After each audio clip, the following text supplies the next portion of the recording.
Do you have billions of dollars? Servants? Maybe even your own country? Then you're in the right place because in Monaco, everyone is a VIP. This is the land of princes, kings, and aristocrats, a playground for the rich. Wealth pours down on this tiny nation, making it one of the smallest yet richest countries in the world. Monaco is located in southern Europe, along the Mediterranean coast.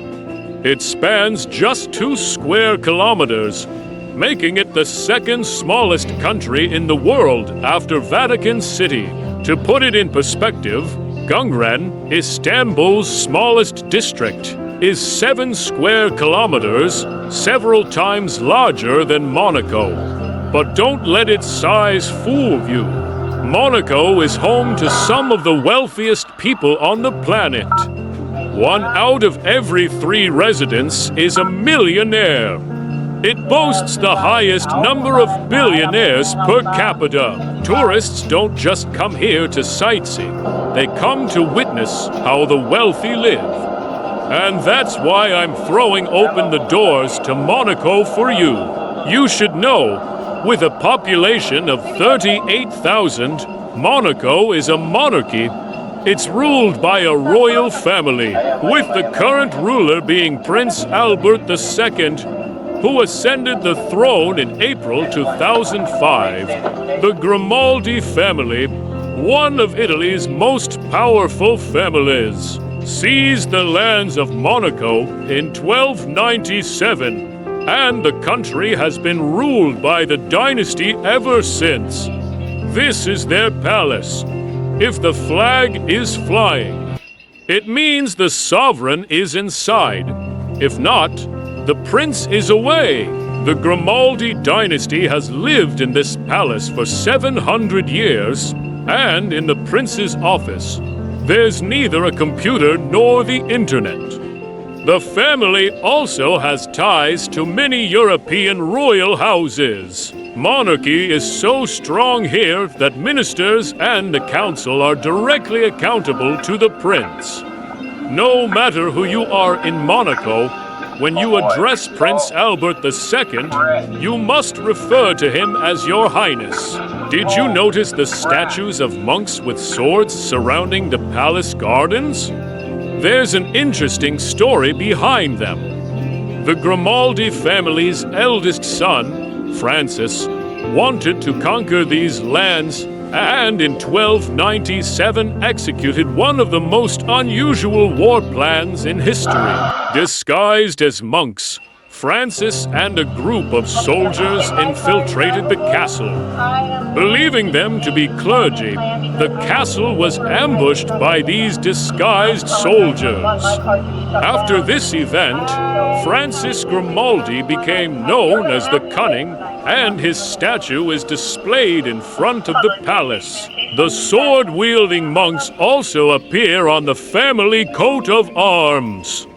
Before delving into palace life and the country's extraordinary laws, let's take a stroll through the streets of Monaco and explore the mind-boggling world of the ultra-rich together.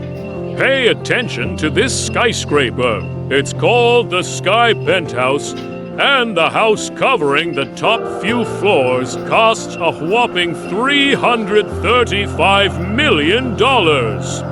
I'm not talking about a castle or a palace. The house at the top of this skyscraper has the highest property price in the world for a non-detached residence. Even 15 to 20 square meter studio apartments here start at millions of dollars. Simply put, the world's most expensive homes are here. When the residents are this wealthy, seeing Ferraris and Lamborghinis on every street becomes commonplace. You might even spot luxury cars on the decks of some yachts just in case you suddenly crave a Ferrari ride.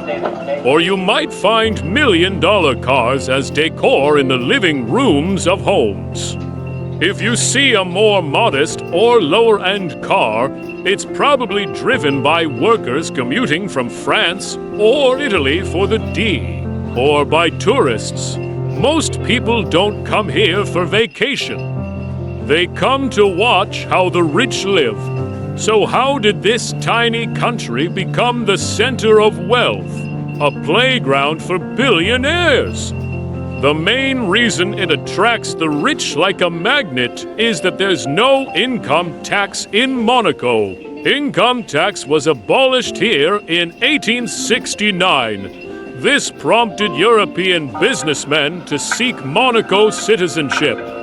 There's also no property tax, wealth tax, or housing tax. The second source of income is Europe's most luxurious casinos. So much so that the famous Monte Carlo casino, featured in James Bond films, is located here.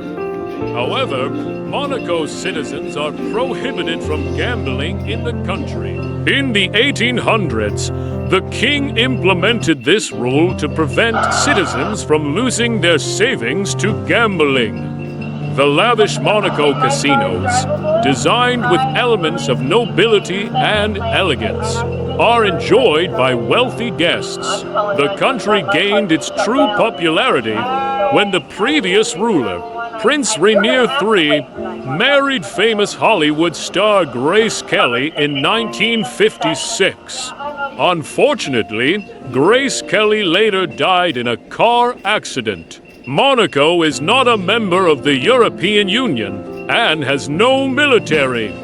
France provides its protection against external threats, acting as the country's guardian, a status that has been formalized through various treaties. The official language is French.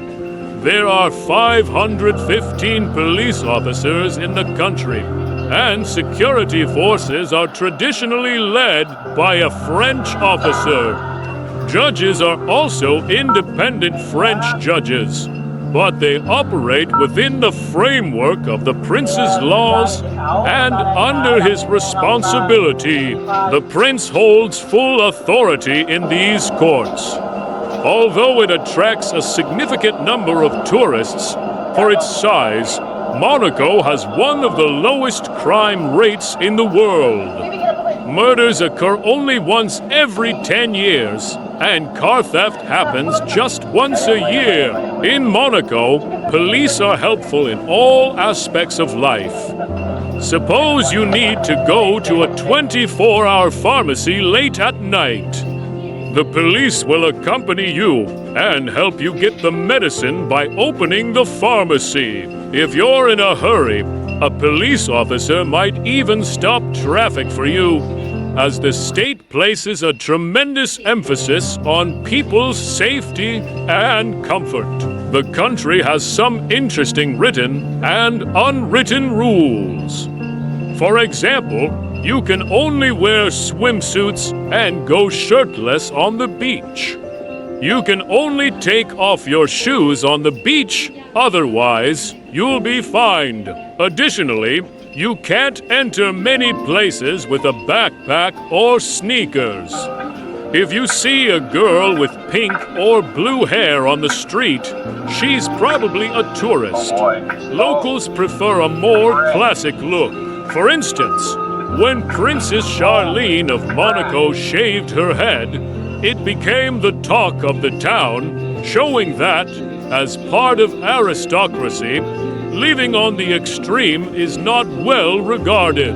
We mentioned that Monaco has a population of 38,000, but only 9,600 of them are Monaco citizens. Being a Monaco citizen comes with significant privileges provided by the state. For example, the state allocates detached houses to its citizens. Even if you're not a Monaco citizen, you can purchase a house at a much lower price than usual by paying the state. The number of rooms in the houses provided by the state is equal to the number of family members as a rule. For instance, if a couple has 2 children, they're entitled to a 4-room house, but if the children move out, the couple must relocate to a 2-room apartment. If individuals over 18 decide to leave home, the state provides them with a house as well. Monaco citizens also benefit from tax exemptions in areas like real estate and car purchases, allowing them to acquire these assets at much lower costs. Monaco banks operate quite differently. The bank doors are always kept closed, and if a customer wants to enter, they must ring the bell outside the bank. Each customer has their own personal banker. The fact that Monaco has such an incredibly low crime rate, and that the police are kind enough to help you get medicine in the middle of the night is what I find most interesting. If you enjoyed this video and want to see more like it, don't forget to like and subscribe. You're awesome!